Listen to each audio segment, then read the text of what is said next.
Welcome to After Cana, a Ferris Love podcast dedicated to exploring the vocation of marriage. In each episode, we bring you stories, advice, and insights from experts to help guide you on your journey, whether you're dating, engaged, or newly married. I'm your host, Emily, and today we have a very special guest, Father Paul Donlan, a priest, here to speak about 9 qualities to look for in a future husband. I've sat as a student in this class that he once gave while I was in college, and these points have stuck with me, and I really wanted to share with our After Cana audience. So all you eligible bachelors out there, take notes and good luck.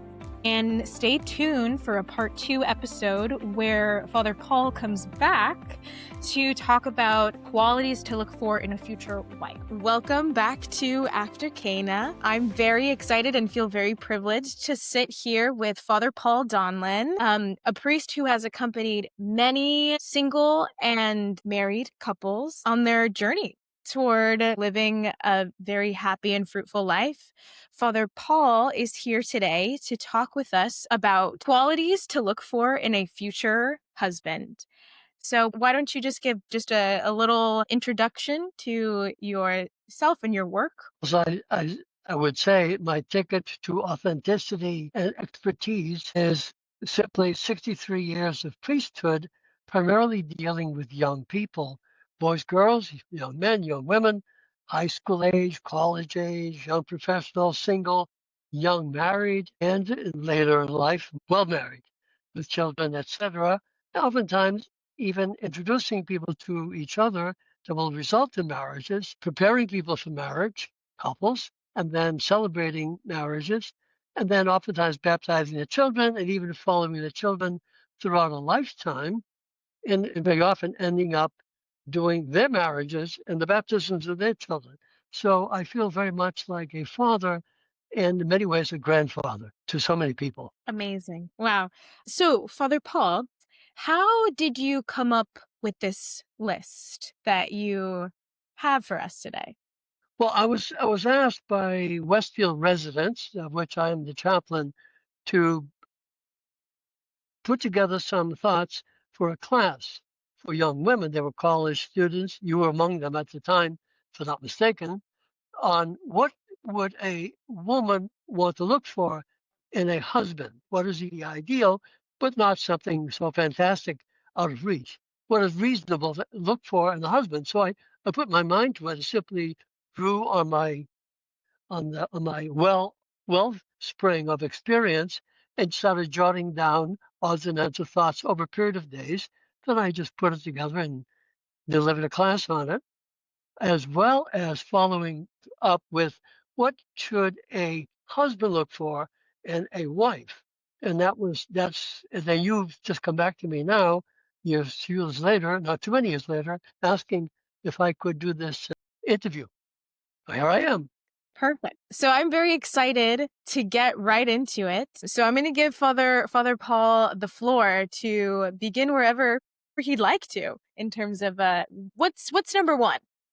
I have outlined about 9 points. By the way, this is not exhaustive, and this is not from books. This is from life, my life observing.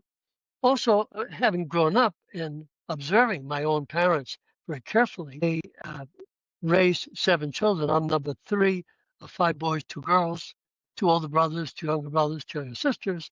And so I have that as a kind of a book as well, the book of my own life, upbringing, and then the book of observations before all my life as a kid.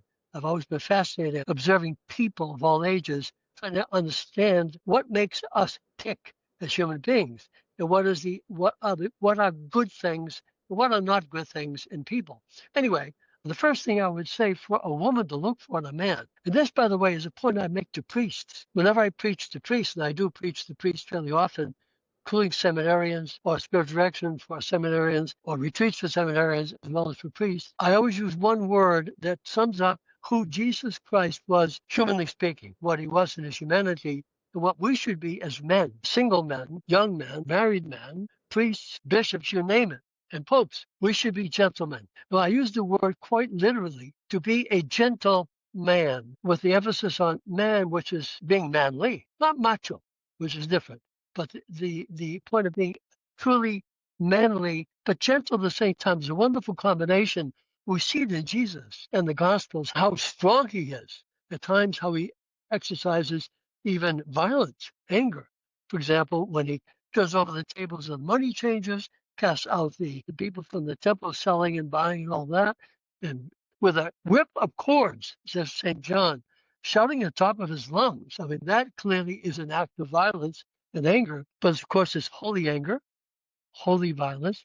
And we see him also with the mothers bringing children to him. And even the disciples trying to dissuade the mothers from doing that. And he said, no, let the children come to me. And he lays hands on them and blesses them. There's a sweetness to him. The widow and the funeral procession of her only son, and the town is Nain in Galilee, I believe it is. He stops the funeral procession, puts his hand on the funeral bier, and looks at the woman and says, do not weep. Then he says, young man, I say to you, arise.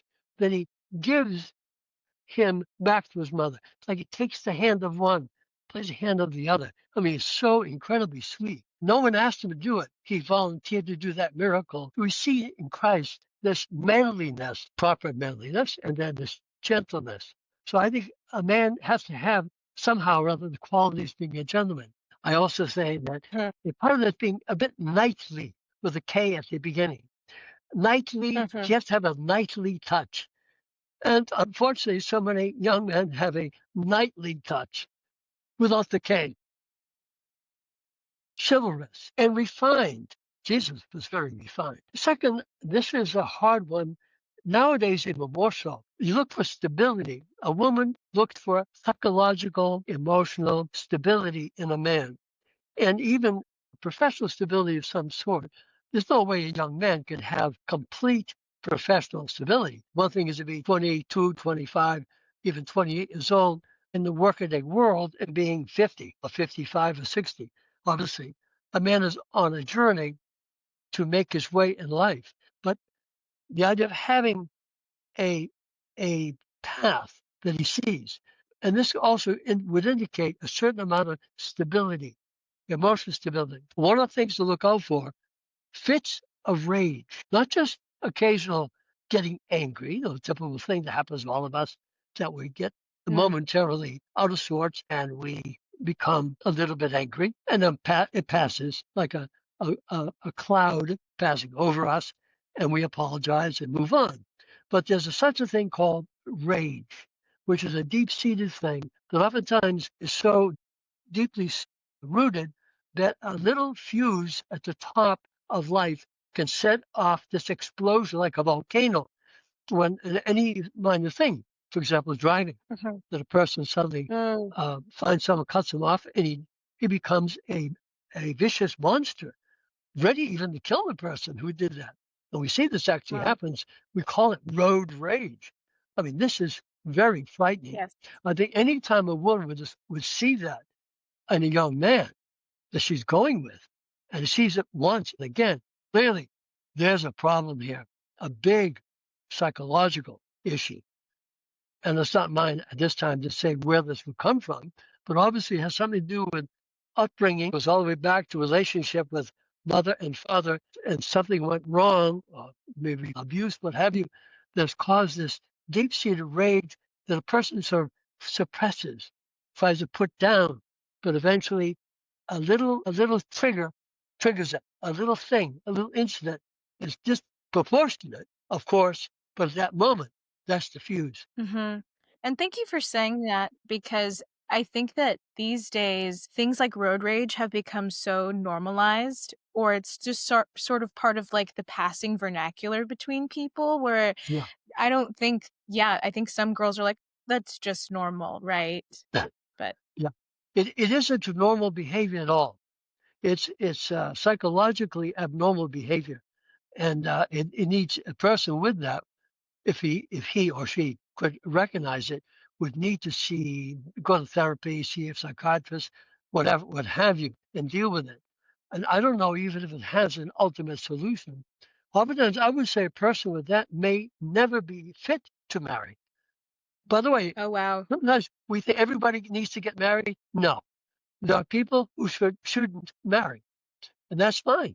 One can find great fulfillment and purpose in life remaining single without even having made a kind of response to some divine call and some approved path of the church. Just being single used to be rather common. Now it's somehow it seems to be very like a big loss. I'm unfulfilled. My life is what's wrong with me? What's wrong? What's wrong with the world? What's wrong with God? Well, it's life. That's another story. By the way, one of the things Mm-hmm. about the psychological stability is there's a tendency, I think, I've noticed it, and among some young women, college age, they find a guy they're attracted to. Obviously, there's a spark, the electric current of attraction that's mutual, but the person is a bit of a stray dog. He's a stray puppy. And the woman feels Yeah. sorry for him. She gets to know, says, poor guy, he's had a hard life. His parents divorced when he was 4 years old. And then he was raised by his grandmother, who was a widow, and then this and then that. He demands true sympathy and empathy. I think I can fix him. Again, this is not a reason to marry. Anyone tries to Mm, marry a man because they feel sorry for him with the idea of fixing him, mm, it's like picking up the stray puppy and the wet in the rain. Somehow I'm going to make a home for him. It won't work.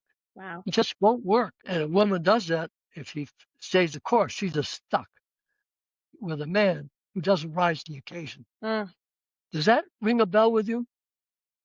yes. Okay. Third point. Third point. This is a hard one today also because we are in an addictive society. Everybody is easily caught up in addictions. Drugs, even marijuana, weed is extremely dangerous, and it is habit forming. There's a bit of a lie out there. It's been a lie for decades. Marijuana is not habit forming. It's not really addictive. It is. It is very much so. And it is very bad. It is a hallucinatory drug. By the way, I've studied that whole thing of marijuana, medical journals, and articles here, articles there to see what the medical world says about it.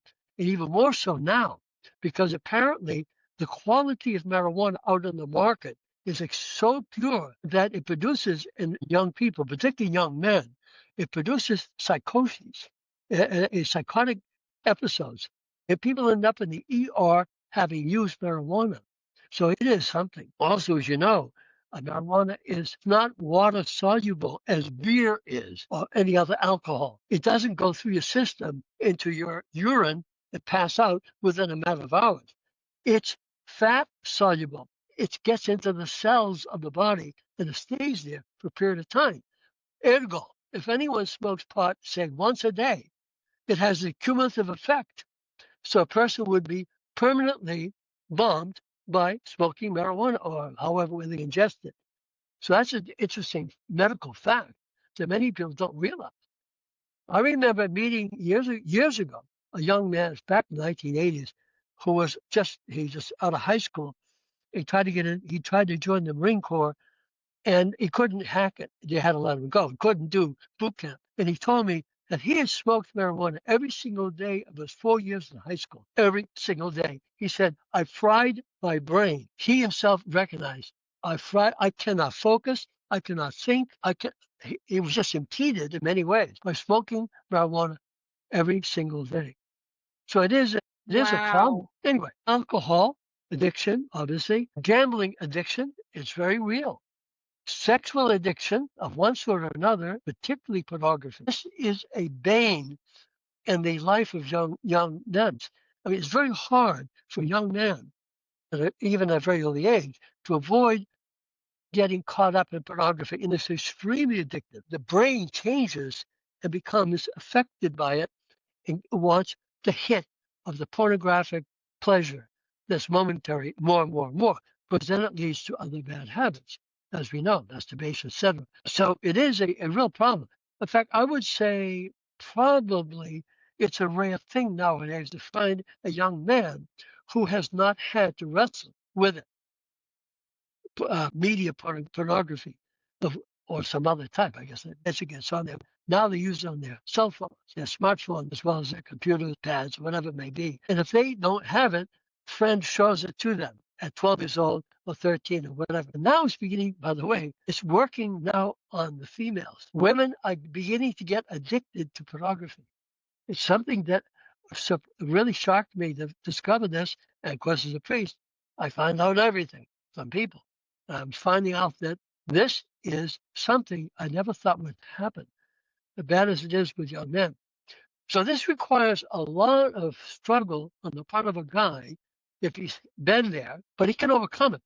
All these addictions can be overcome.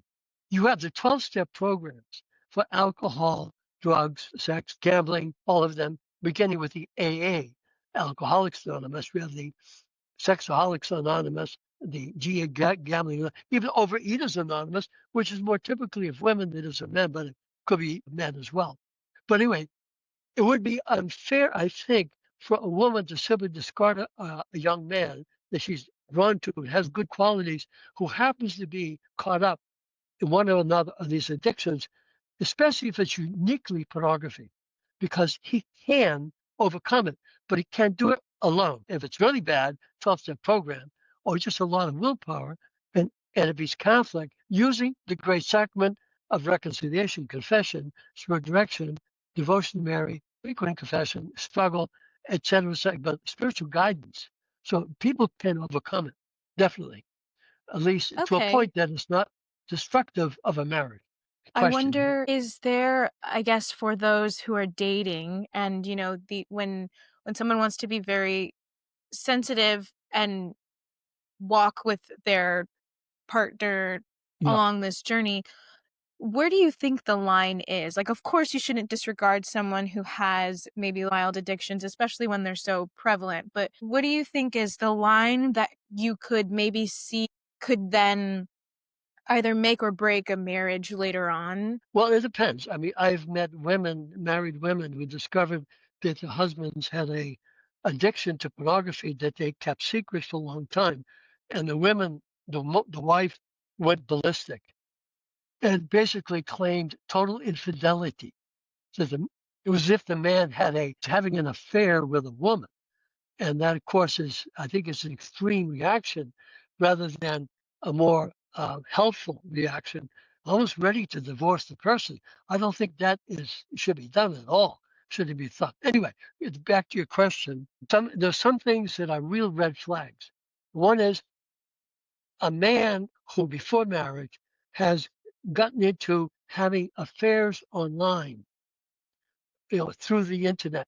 Sometimes these affairs are almost anonymous, that they meet someone online, they get together and have sex.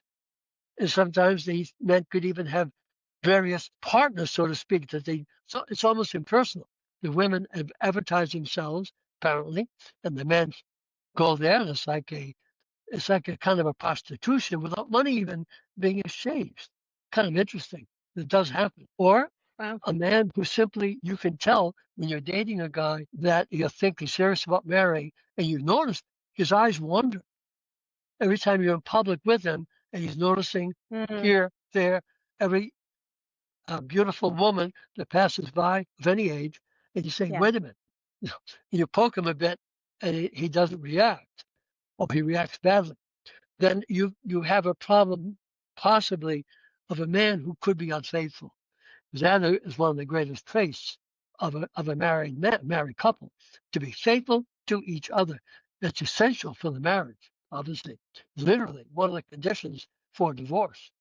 I know of a man who, prior to marrying a Catholic man, had this very thing. He did this online pursuit of women with whom he'd have anonymous sex. He married with this going on. And Oh, wow. I declared your marriage is invalid because you did not intend fidelity. He couldn't understand what I was saying. So I was talking Greek. Oh, before marrying and after marrying, just a continuous thing. So it was kind of wow. nutty. But anyway, that's extreme. But those are signs. Those are red flags. Gambling is another one. I mean, if a man says, "Oh, I go to Las Vegas every now and then," and you say, "Well, tell me about it. Tell me about it." Well, I lose money here, how much? You press him, and then, well, $500 here, $1,000 there. So, and how do you pay? Well, I have a credit card. Do you have credit card debt? Yeah, I have credit card debt. How much? Well, come on, how much? Because I got a credit card debt of $50,000. Wow. Red flag. This is not a stable man. You know what I mean? Because gambling could destroy a man. Alcohol can destroy a man. So-called recreational drugs can destroy a man. Wanton sexuality can destroy a man. Pornography can destroy a man, but I think it's easier to overcome. It's hard to overcome, but it's easier. Yeah. Because it doesn't involve other people as such, except the virtual reality of other people. Fourth point, I don't know where I already touched upon this. A man is a hard worker. He's a hard worker.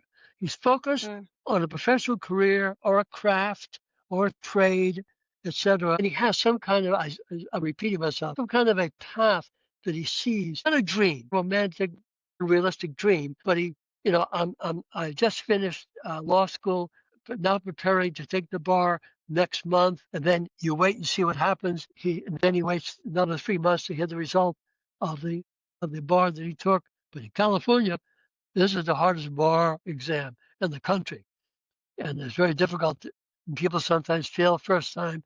The woman will be there and says, "Don't worry, take it again. I'm backing you. And all the time you need, I'll give you all the time you need." Then second time he passes, and then he's got a job lined up in a law firm. Well, then you see there's a man that's moving forward through thick and thin. That's good. By the way, it doesn't have to be something of doctor, dentist, lawyer. It could be butcher, baker, or candlestick maker. It's a carpenter, it's a plumber, it's electrician. Yes. A good tradesman. And we need more people, more men who are tradesmen. By the way, their lives tend to be, in a way, more normal. They're working from 7:30 in the morning to 3:30 or maybe 4:30 in the afternoon. Then they're home. It typically is home on weekends. So that's an interesting thing also. So the idea that I have to marry a man who's got a college degree and a graduate degree. No, that's artificial. You marry a man for who he is, not for what he does, except that what he does is truly good. And he's wholeheartedly in it. He loves what he does. That's very important also. It's a sad thing for me to meet a man who is in any kind of professional life saying, "I hate my job. I hate my career. I hate my profession." That's very sad. That man will never be a happy husband nor a happy father because he's unhappy at work. See, work is needed. Men have to work. We are driven to leave a mark on the world. Some men don't have that drive, and there's something kooky for men not to have it. One of the things to watch out for men in media, men in the film related to the world of media, that I'm a struggling actor. I'm now 28 years old, and I'm waiting for a part here, a part there. Well, he's a dreamer. It may work, it may not work. But that's a tough one. And as you know, anyone who's an artist, painter, sculptor, a photographer, writer, actor, is driven to do the art, and oftentimes they can't get the money that they need because of the breaks. It isn't necessarily even their fault. They could be extremely talented, but it just is, it's like the world of art, particularly film, it's like a bottle with a bottleneck. And as you get close to the top, gets fewer and fewer people make it. Yeah. And even then, when they make it, they go from project to project. In between, they're biting their fingernails, waiting for the next project. It's a tough world. I deal a lot with people in the world of media here in Los Angeles, Hollywood. Yeah. I understand that world. I understand how they're driven. The artist is driven. Oftentimes, they have to simply forego marriage. Although, as we know, there are many examples of men and women who have been successful in the acting world, the writing world, or the producing, directing world, who are married with children and make wonderful spouses and wonderful parents. But they're a bit rare. Yeah. You know a lot about that world. Yes. I feel like in that regard, success in marriage would really depend on if that person is willing to put aside, like if their desire Yeah. is that they make that break, Yes. then marriage could be something devastating for them. Yeah. Should that be what their mind is on, Yeah. So But what a lot of men do, who are driven to the world of art, performing arts, or the media, film art, and so forth, so they have some kind of backup work to do. Whatever it may be, they have some source of income, some Yeah. sort of, for example, they are carpenters, and they find a way to work with an agreement with their boss that they can, this day or that day, have an audition. They could go for this Yeah. audition, that audition at a moment's notice, but they're primarily working their 40-hour or 50-hour week of carpentry or something like that. So they have an income, they have a trade, something to fall back on. And then if the other thing, this also happens, people decide to write novels Yes. or paint beautiful, beautiful paintings or sculpture. They have this as a kind of their lifelong dream. They spend as much time as they can doing it, but they have a backup professional work that provides income. Well, there's stability there, I would say. And a good wife can be their moral support for them. Keep at it, honey. Keep at it. One day it's going to break. You'll see. One day they come back home and say, I just sold the painting for $5,000. Wow. Let's celebrate. So that can happen. Yes. But hard Great. worker, hard worker, hard worker above all. Fifth point, man is responsible. He has a sense of responsibility. And already at a certain age, as he looks towards marriage, he feels the weight of being a provider for wife, children, household. When a man kicks into that sense, he's no longer a boy. He's becoming a man. He feels the weight of providing. And then that weight gets heavier and heavier and heavier as years go on. But it's good. It's good to feel that weight of responsibility because there's a commitment there to wife and children, the whole household. Sixth, this is very much on the part of a woman's intuition. I say it this way. You, young woman, project that man in your mind's eye in the future, seeing him as the potential father of your children, boys and especially girls. A woman can sometimes see that. I can see him as a father. I can see him as a good father to boys. I can see him as a good father to girls, which is another challenge because boys are different from girls, obviously. So projecting him as a future father. Seventh, you can see that he sees himself as a future spiritual leader of a family, somehow or other, and a teacher of his kids, passing on what I call wisdom to live by. Wisdom to live by, not necessarily that. Okay, now we all pray. That's certainly part of it. Now we're going to do the grace at meals, and now we do the family rosary, whatever it is. That's easy. I mean, it's not easy. You have to work at it, make it happen. But deeper, the sense of the wisdom of God, the wisdom of Christ, the wisdom of the church for 2,000 years. I go back to my own upbringing. My father was a very wise man. He was a man who contemplated God every day, pondered. He was a man of deep prayer and pondering meditation. And he he was an avid reader, but of things of philosophy and theology and psychology. He read always those three areas: philosophy, theology, psychology. And he was always wrestling with what I've been fascinated with, which is what is the human person all about? And he always had this view of life and death, time and eternity. So he would give me these maxims by which I could live. Literally, I could live by that wisdom. Even I was a teenager. When I was a boy, I was super active. I was overcommitted to everything. I had 2 jobs. I was playing basketball. I was dating girls. I had friends. I was studying hard.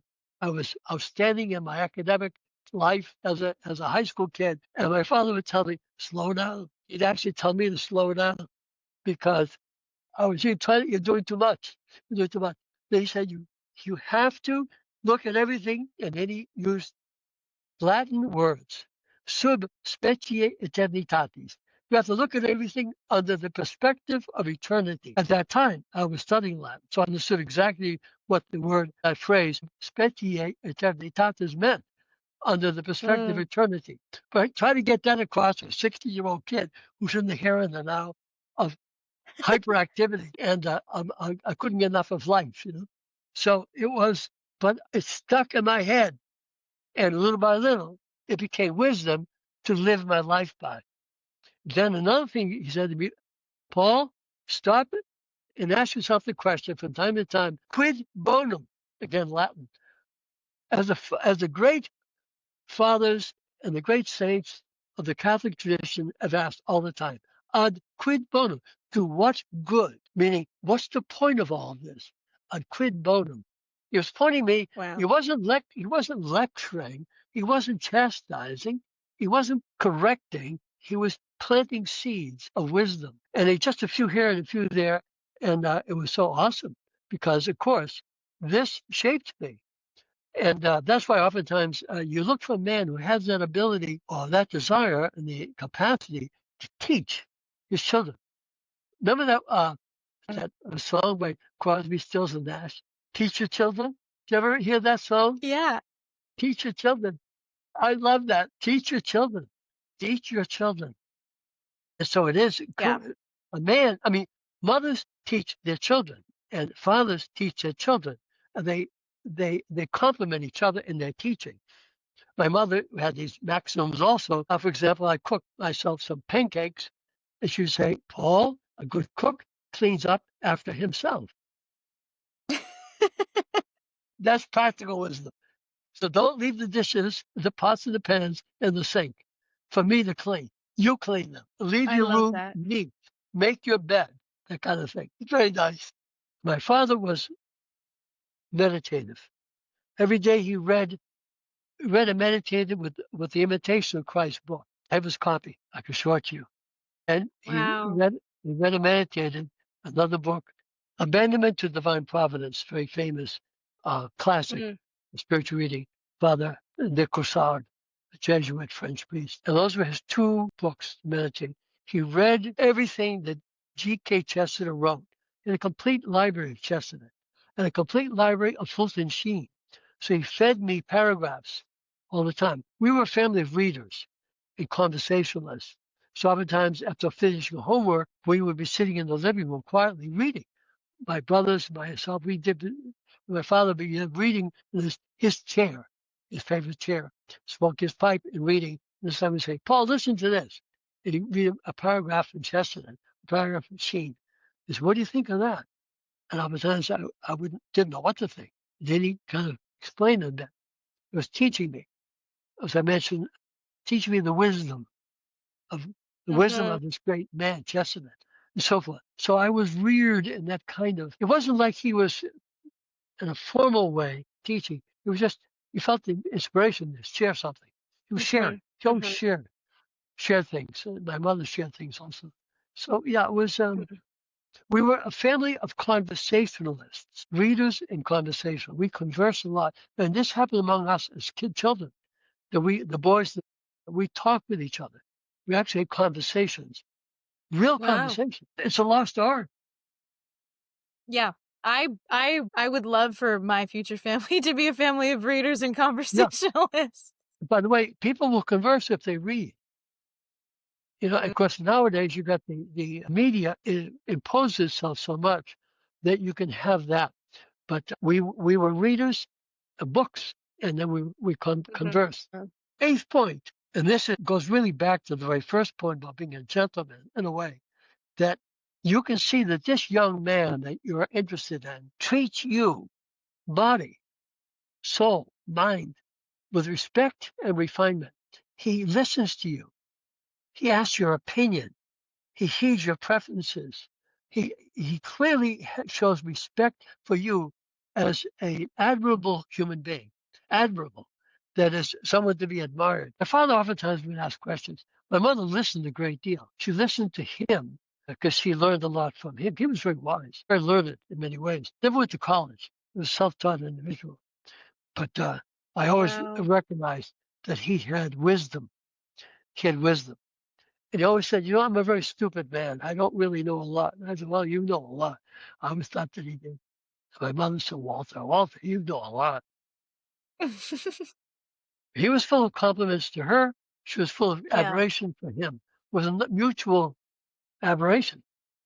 That also tells me that he had a lot of humility to say that he doesn't know anything, you know what I mean? Well, yeah, he was truly a truthful individual, and humility is the truth. So Mm. I appreciated that. And he would ask questions. So, what do you think about this? I'm really interested. I want your opinion. And sometimes he would say, that's a very good insight. I'd not thought of that before. So, Mm. it was a give and a take. He treated his children more and more like equals rather than inferiors. It's raising us up, and he appealed to our becoming more mature. A man who simply exercises assumes a sort of authority over the woman, even before they're married, that is a very bad sign. That's truly another red flag. This is not the Christian sense of marriage at all. To be married in the Catholic mentality is to be co-equal partners with that relationship, which is mysterious, of Christ's head and the woman body, resembling the church as Christ's head over the mystical body, of which we're all members. But it doesn't mean a kind of control. It's a beautiful unity of husband and wife, and therefore each defers to the other in one way or another, so that he asks her opinion. She asked him his opinion. And when there's a disagreement, well, let's see if we can work it out, compromise. And at times, most of the time, for practical stuff, a smart man before marriage and after marriage defers to his wife's preferences because most of the time they are practical and they're in the here and the now. He said, "Well, we're going to. I'd like to take you out on Friday night to see a movie." And she said, "What movie?" You say, "This movie." And she said, I checked that out. I'm not particularly interested in that movie." He said, "Okay, what movie would you like to see?" I mean, that would be the reaction. Doesn't show weakness. It shows Yeah. proper deference. What the heck? The important thing is not the movie that he sees with her, just that they're Yeah. together saying it, and then they shared. She said, "I want to." He said, "That's a chick flick." No, I don't want to see a chick flick. Well, I wanted to see it, and that's what she says. It was a waste of time. I wish I'd seen the movie you proposed. Sometimes it happens that way. So, well, whatever. It's the Father Paul, togetherness. I have a question. Do you think that in today's day and age, it takes a lot of bravery for men to ask women about their preferences or to kind of care It and to does. ask them about themselves? Because I Yeah. feel like there are a lot of really shy people who just don't ask about you or Well, as a woman. it requires maturity. See, it would be an indicator that the man is Mm. actually mature or is well on the way. He can see he really respects her, but what does it mean to respect her? That he respects her mind, her opinions, her preferences. So logically, he asks for her input, Mm. and then he's docile to her input, her opinions. Now, Mm. see, this, of course, is not easy for a 20-year-old or 21-year-old guy, Yeah. although you can't find it. But hopefully by 24, 25, he's beginning to get there, you know. And again, it goes back to his own upbringing as well, what he's seen by observing the way his father dealt with his mother and vice versa. Mm. And Mhm. that will be a point of reference for him. And so again, that's something I observed from my own parents, that my father was so respectful of my mother, so respectful, and so full of admiration for her. He praised he praised her, the meals she cooked, the way she decorated the house, the way she dressed when they were to go out. She was always the best. And a woman needs that. He compliments. A young man, Mhm. it's a hard thing for a young man to compliment a young woman because it just Yeah. doesn't occur to him. I realize that. But at some point in time, can begin to. And she could even prompt it a bit, say, so what do you think of my new hairdo? He said, oh, I didn't notice. Well, what do you think? Oh, yeah. And look, so he said, I don't like it. Well, that's a real downer.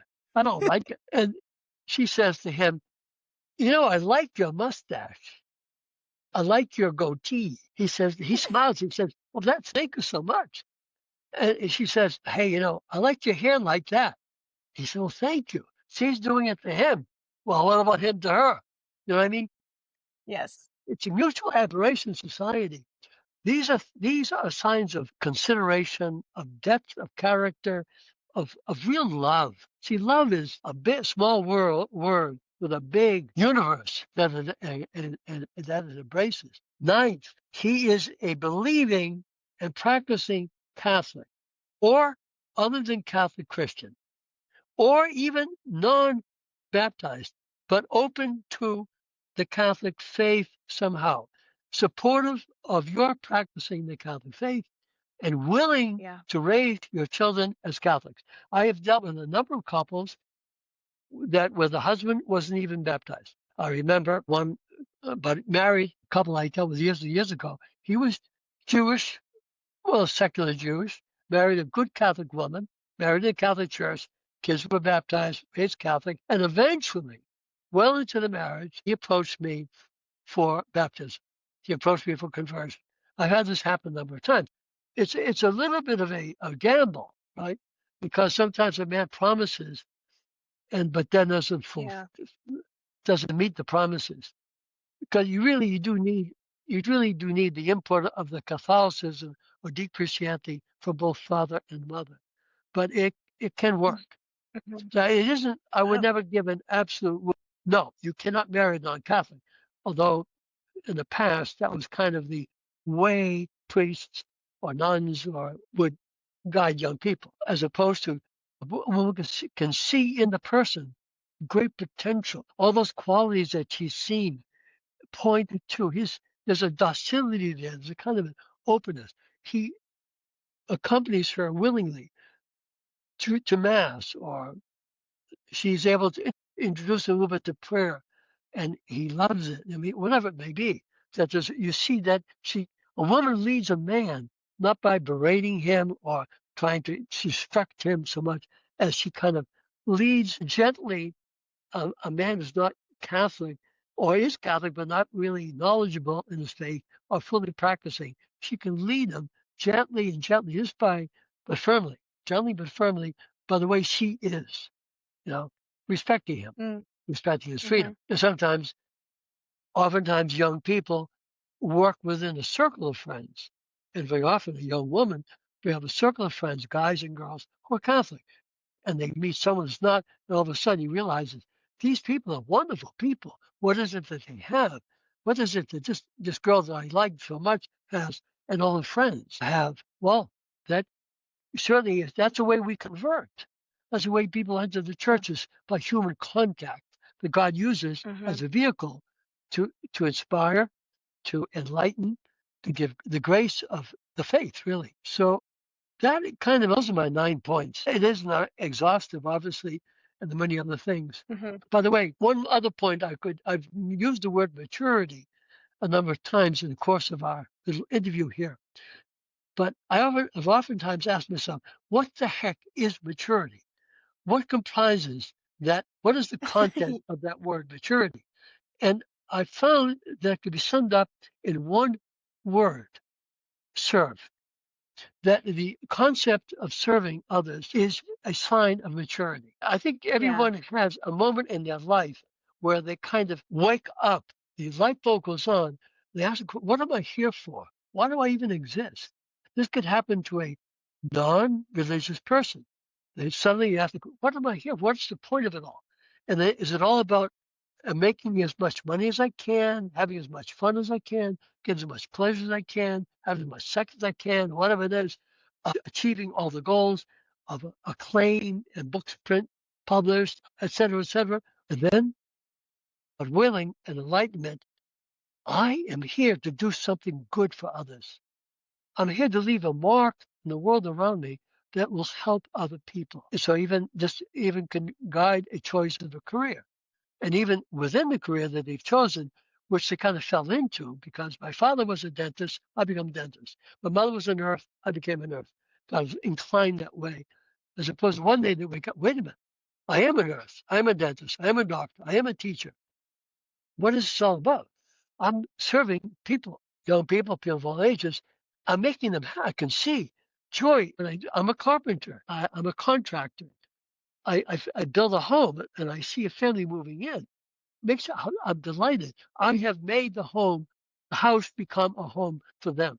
So that concept of maturity built around serving, I think, is the key. And so, once a person receives that enlightenment and they decide to make the choice, they've made the big step from immaturity to maturity. It isn't absolute, because then they have to follow the road all the way and be consistent with it.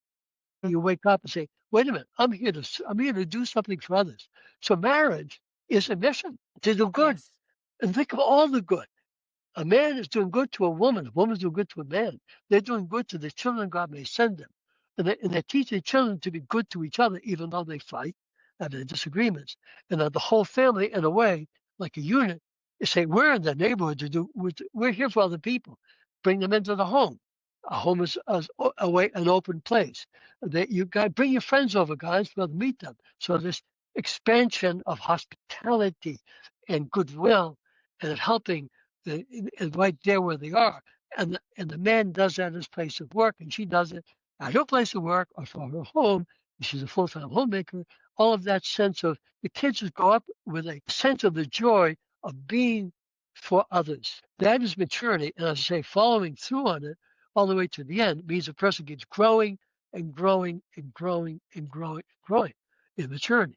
So that's an element, I think, that is true both of men and of women. So I contribute that for what it's worth. Yeah, I really love that. And I think that that's a beautiful point to end on as well, because it breeds fidelity to service. Commitment. It's to commit you. Yep. Yeah, I made a resolve when I was ordained a priest 63 years ago. I will never say no to anything asked of me of priestly ministry, priestly work.